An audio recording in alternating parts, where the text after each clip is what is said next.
黄房间的秘密。加斯东勒鲁。第19章。鲁莱塔比尔邀我同往堡垒客栈用早餐。鲁莱塔比尔过了很久才把这些笔记交给我。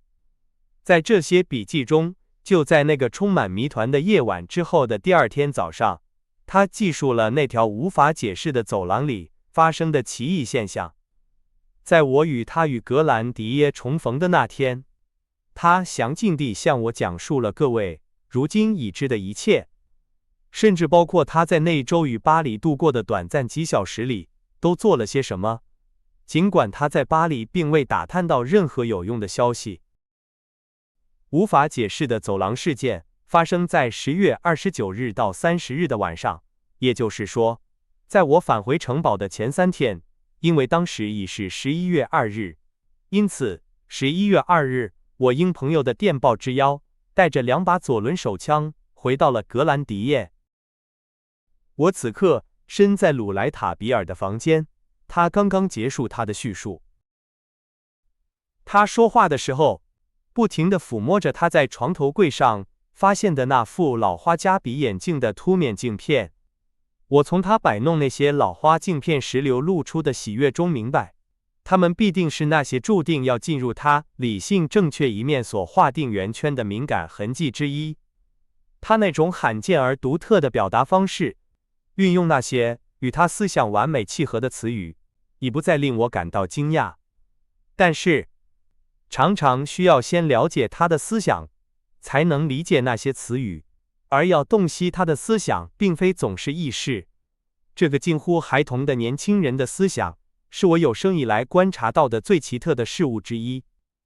鲁莱塔比尔带着这种思想行走于世，却浑然不觉他在周围引起了何等的惊奇与错愕。人们会因他的思想而侧目，注视着他经过远去，就像我们会停下来，仔细打量某个与我们擦肩而过的特别人物一样。于是我们会说，那家伙从哪里来？他要到哪里去？或者，我们也可以说，约瑟夫·鲁莱塔比尔的思想从何而来，又将去向何方？我曾多次指出，他并未意识到自己思想的独特色彩，因此，他从不像常人那样刻意地在生活中展现它，就像一个没有意识到自己外表古怪的人一样，因为他感到自在，无论身处何种环境，都泰然自若。于是，这个尚未能对其超凡大脑负责的年轻人，便以全然的朴素，通过他那精炼的逻辑，精炼到我们其他人只有在他屈尊向我们惊奇的目光展开，并将其正反两面清晰呈现时，才能勉强理解，表达出最令人惊叹的事物。约瑟夫·鲁莱塔比尔问我，对他刚才讲述的故事有何看法？我回答说，他的问题实在令人为难。他则反驳说，让我也试着运用我理性的正确一面。好吧，我说，那么我认为我的推理出发点应该是，毫无疑问，你们追捕的那个凶手，在追捕过程中的某个时刻，确实曾出现在走廊里。我停顿了一下。开局如此顺利，他喊道，没理由这么快就停下来。来吧，再努力一下。我来试试。既然他曾身在走廊，却又从中消失了，如果他不可能从门或窗户出去，那他必定是从另一个出口逃脱的。约瑟夫·鲁莱塔比尔带着一种友善的轻蔑看着我，几乎是漫不经心地笑了笑，毫不犹豫地表示我的推理总是像只破旧的拖鞋。我说什么呢？像只拖鞋？您的推理简直和弗雷德里克·拉尔桑如出一辙。原来鲁莱塔比尔对拉尔桑的态度，时而钦佩，时而鄙夷。他一会儿惊呼，他真是个能手，一会儿又抱怨，真是个蠢货。这完全取决于，这一点我观察得非常清楚，弗雷德里克·拉尔桑的发现是印证还是驳斥了他自己的推理。这是那个奇特而高尚的年轻小子性格中颇具特色的一面。我们站起身来，他带我去了公园。当我们走向出口时，一阵百叶窗撞击墙壁的声音让我们转过头。在城堡左翼1楼的一扇窗户里，我们看见一张我不认识的、刮得干干净净的红润脸庞。哟，鲁莱塔比尔低声咕哝道：“亚瑟兰斯。”他低下头，加快了脚步。我听到他咬着牙说：“那么，这个人昨晚在城堡里，他来干什么？”离开城堡后，我问他那个亚瑟兰斯是谁，以及他是如何认识他的。他于是提到了他早上讲述的事情，并提醒我，亚瑟·威廉·兰斯就是那个在爱丽舍宫招待会上与他痛饮过的费城美国人。但他不是要立刻离开法国吗？我问道。当然，所以您才会看到我如此惊讶地发现他不仅在法国，而且最重要的是，在格兰迪耶。他不是今天早上到的，也不是昨晚到的，那么他一定是在晚饭前到的，但我没看见他。门房怎么会没有通知我呢？我向我的朋友指出关于门房的事，他还没有告诉我他是如何设法让他们获释的。我们恰好走进入口处的门房小屋，贝尔尼耶夫妇看见我们来了，他们脸上绽放出灿烂的笑容，似乎并没有对他们那次预防性拘留留下任何不好的回忆。我的年轻朋友问他们亚瑟兰斯是什么时候到的，他们回答说不知道。亚瑟兰斯先生在城堡里，他想必是前一天晚上到的，但他们不必为他打开大门，因为亚瑟兰斯，他似乎是个践行者，而且不愿麻烦别人开车去接他，通常会在圣米歇尔小村的车站下车。他们告诉我们，他大概是从那里穿过森林来到城堡的。他会从圣女热内维耶夫岩洞那边进入公园，下到岩洞，然后跳过铁丝网进入公园。听着门房夫妇说话，我看见鲁莱塔比尔的脸色渐渐阴沉下来，流露出几分不满。毫无疑问，是对他自己的几分不满。显然，他感到有些羞愧，因为他在这里待了这么久，对格兰迪耶的人和事都进行了细致入微的研究，却仍然不得不从别人口中得知亚瑟兰斯常来城堡。他闷闷不乐地要求解释。他们说亚瑟兰斯常来城堡，但他上次是什么时候来的？我们不能确切地告诉您，门房贝尔尼耶回答，因为我们被关押期间什么也不知道。而且那位先生，就像他来城堡时不走大门一样，他离开时也不走。总之，您知道他第一次是什么时候来的吗？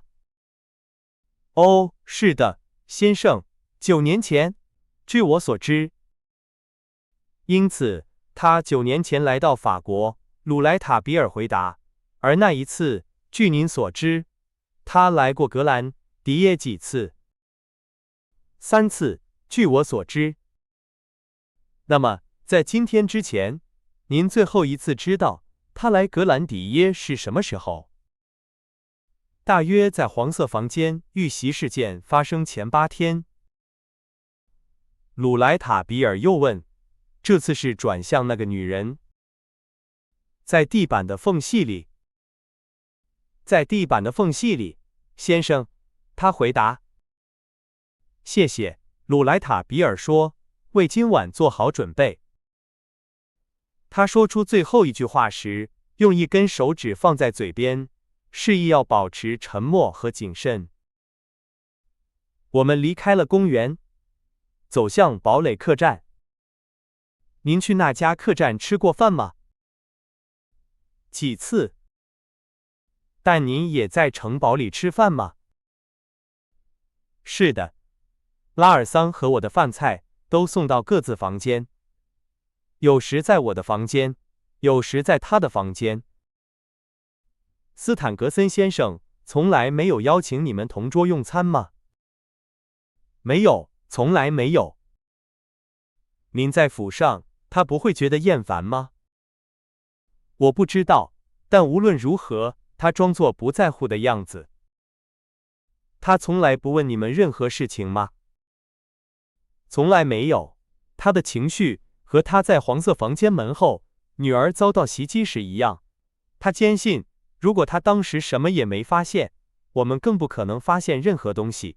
但是，自从拉尔桑提出那个假设后，他便认为自己有责任不辜负我们的期望。鲁莱塔比尔再次陷入沉思。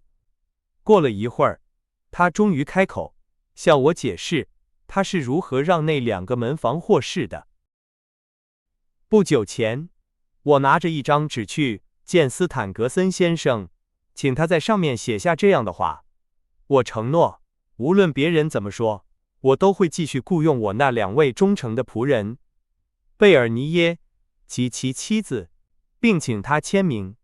我向他解释说，有了这份文件，我就能让门房夫妇开口说话，而且我告诉他，我确信他们与这桩罪案毫无关系。另一方面，我一直都是这么认为的。预审法官把签了名的纸条拿给贝尔尼耶夫妇看，他们于是便开口了。他们说了些话，正如我所料。一旦他们不再害怕丢掉工作，他们就会说出来。他们讲述了他们在斯坦格森先生的领地上偷猎的事情。案发当晚，他们正是出去偷猎，所以才会在惨案发生时离亭子不远。他们用这种方式偷猎到的少量兔子，损害了斯坦格森先生的利益，然后卖给堡垒客栈的老板，老板再把兔子做给他的顾客吃，或者运到巴黎去。这就是真相，我从第一天起就猜到了。您还记得我进入堡垒客栈时说的那句话吗？现在该吃杀猪菜了。问号。这句话我那天早上就听到了。当我们到达这里时，您也听到了，但您没有在意。记住，我们停下来看着一个在公园围墙前踱来踱去的人，他不时地看着他的手表。那个人是弗雷德里克·拉尔桑，他正专心工作。好吧，在我们身后，在客栈门口，老板对里面的人喊道：“现在该吃杀猪菜了。”为什么是现在？当一个人像我一样，在追寻最神秘的真相时，他不会放过任何所见所闻，必须赋予最微小的事物意义。我们刚刚来到一片因罪案而人心惶惶的土地。逻辑驱使，我怀疑每一句说出的话都可能与当天的事件有关。现在对我而言意味着袭击事件之后。因此，从我调查一开始，我就试图在这句话和那桩悲剧之间找到联系。我们去堡垒客栈吃饭。我冷不防地重复了那句话。从马蒂厄爸爸的惊讶和懊恼中，我看出我并没有夸大那句话的重要性。那时，我已经得知门房被捕的消息。马蒂厄爸爸谈起他们时，就像谈论真正的朋友，谈论那些令人思念的人。这是必然的联想。我对自己说，现在门房被捕了，就该吃杀猪菜了。没有门房，就没有猎物。我是如何得出偷猎这个确切想法的呢？马蒂厄爸爸对斯坦格森先生看邻人的仇恨，据他说，门房夫妇也同样怀有这种仇恨，逐渐引导我想到偷猎。然而，既然很明显门房夫妇在袭击发生时不可能在床上，那么他们为什么在外面呢？是为了与罪案有关的事情吗？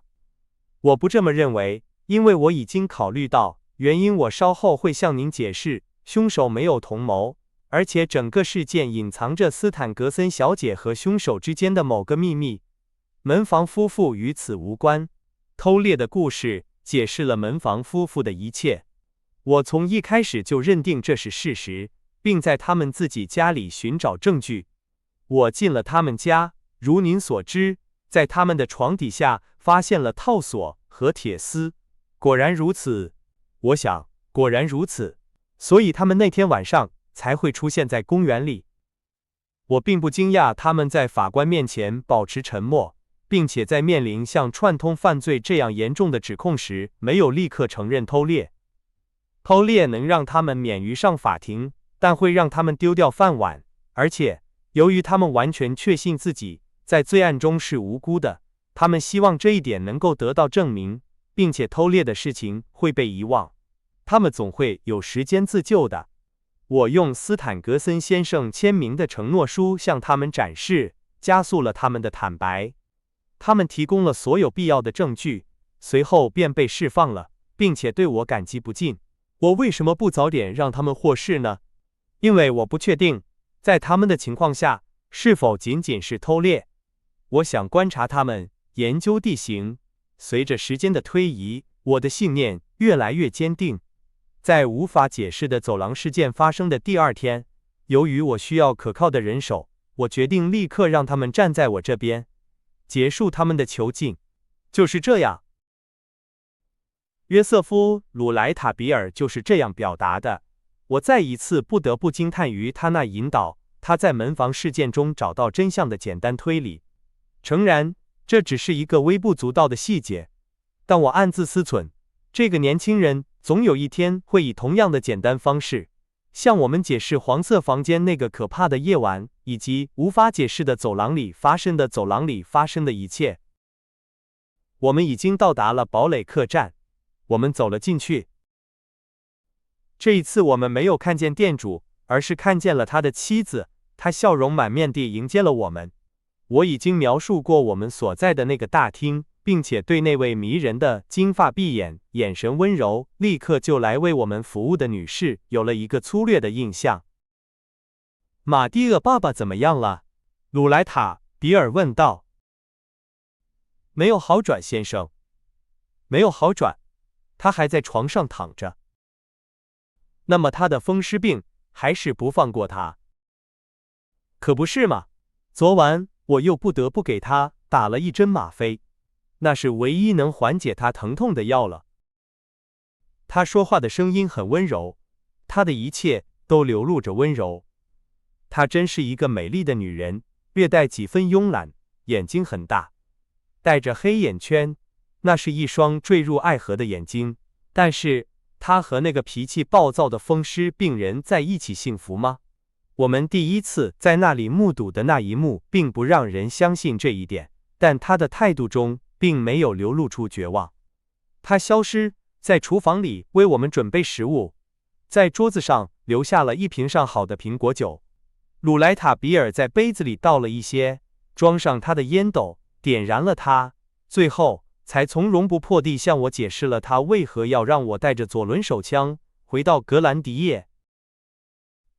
之后所以该在该进那里的，他说，若有所思地看着从烟斗里吐出的烟圈。是的，我的朋友，今晚我等着凶手。一阵短暂的沉默，我非常小心的没有打破它。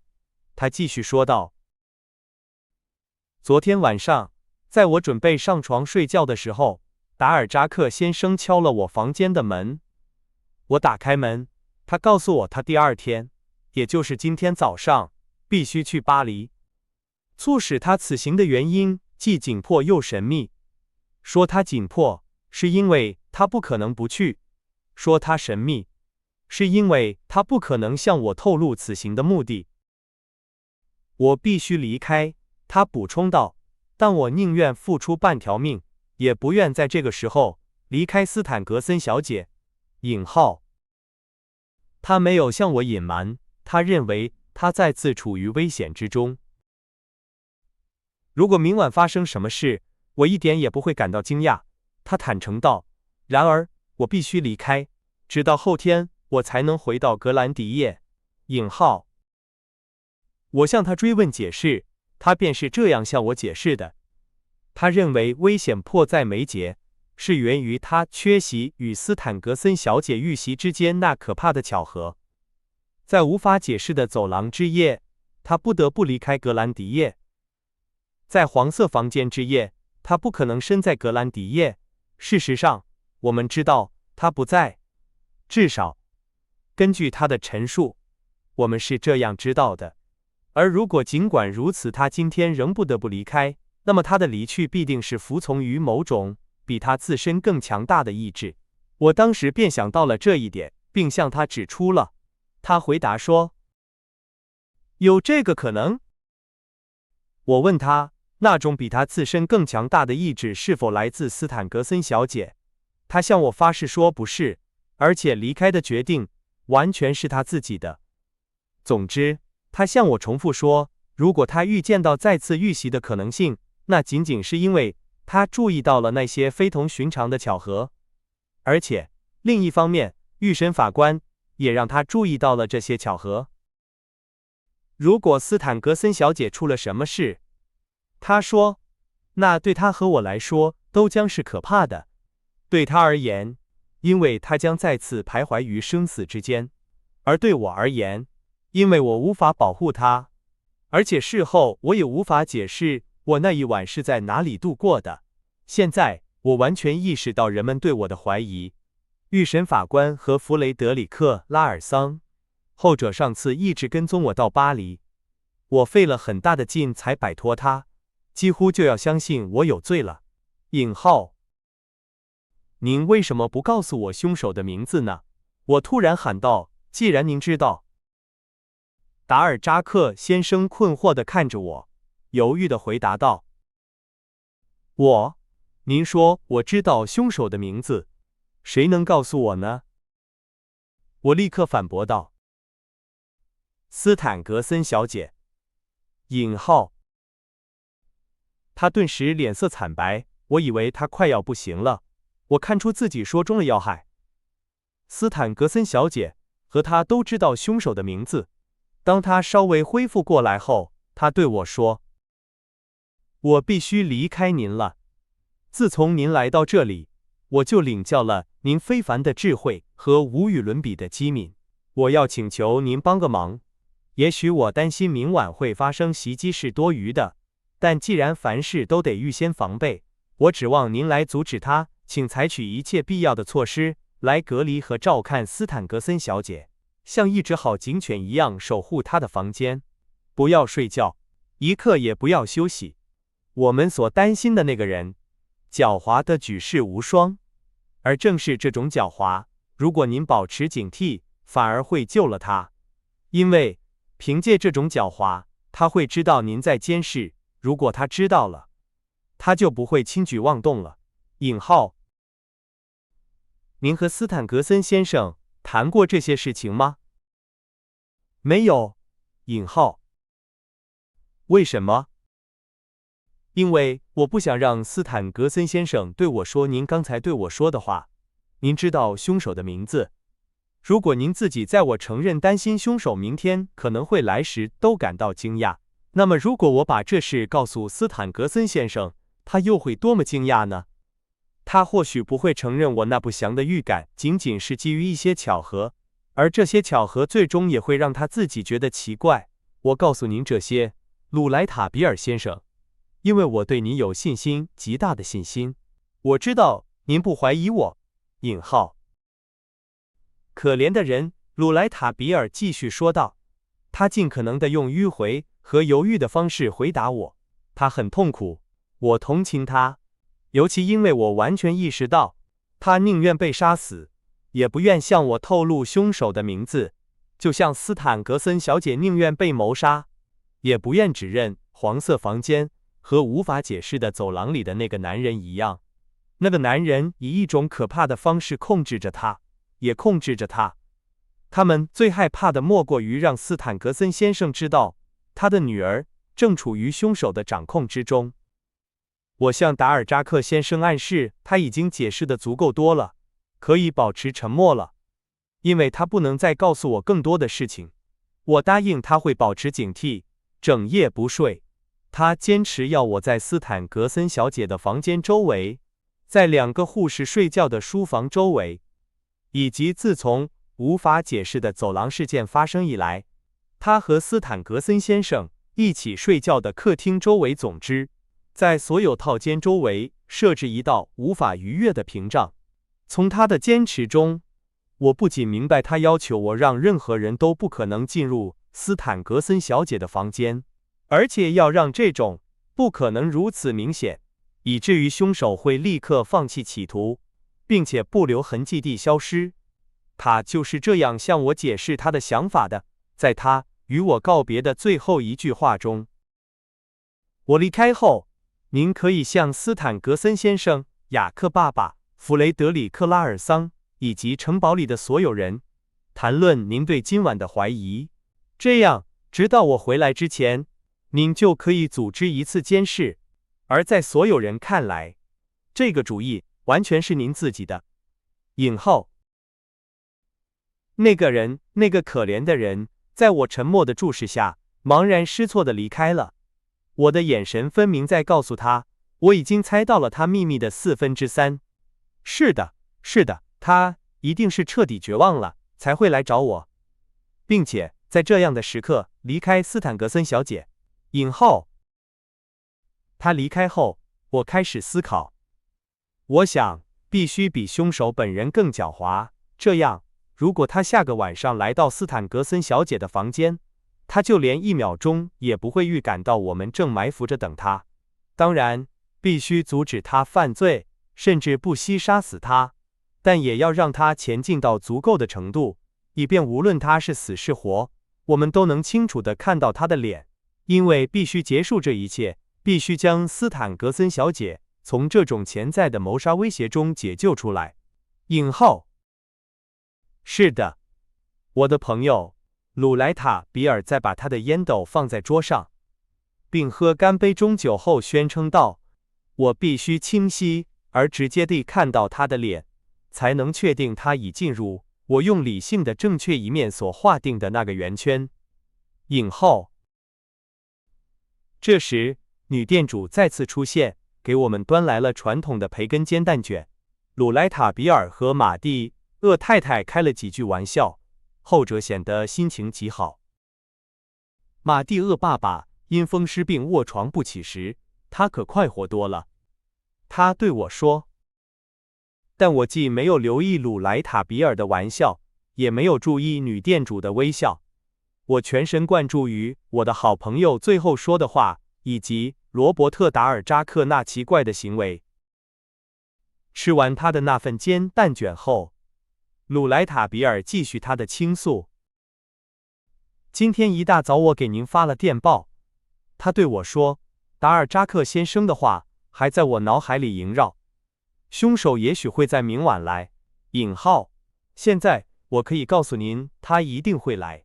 是的，我等着他。是什么让您如此肯定？难道不是偶然？住嘴！鲁莱塔·比尔笑着打断我。住嘴！我预感到您要说蠢话了。我确信凶手已经在这里了。从今天早上开始，从10点半开始，也就是说，在您到达之前，因此，在我们看见亚瑟兰斯在庭院窗后之前。啊！我喊道，您为什么认为他从10点半开始就在这里了？因为在10点半，我得以证实，斯坦格森小姐为了让凶手今晚进入她的房间所做的努力，与达尔扎克先生为阻止此事发生而采取的预防措施一样多。哦，我喊道，这可能吗？然后压低声音。您不是告诉我，斯坦格森小姐深爱着罗伯特·达尔扎克吗？是的，我说过，因为那是真的。那么，您不觉得奇怪？在这个案子里，一切都很奇怪，我的朋友，但请相信我，如果您说您所知道的奇怪之处与您即将遇到的相比，那简直不值一提。应该承认，我继续说道，斯坦格森小姐和她的凶手之间存在着某种联系，至少是书信往来。是的，承认吧，我的朋友，承认吧，您不会有任何风险的。我已经告诉过您斯坦格森小姐桌上那封信的故事了，那是凶手在无法解释的走廊之夜留下的信。那封信消失了，进了斯坦格森小姐的口袋。谁能保证在那封信中，凶手没有强迫斯坦格森小姐同意与他下次约会？总之，他没有在确定达尔扎克先生离开后，立刻告诉他，约会应该在下一个晚上。我的朋友低声笑了笑，有时我会怀疑他是否在开我的玩笑。客栈的门打开了，鲁莱塔比尔像触电一般从椅子上跳了起来。亚瑟兰斯先生，他喊道。亚瑟兰斯站在我们面前，从容不迫地向我们打着招呼。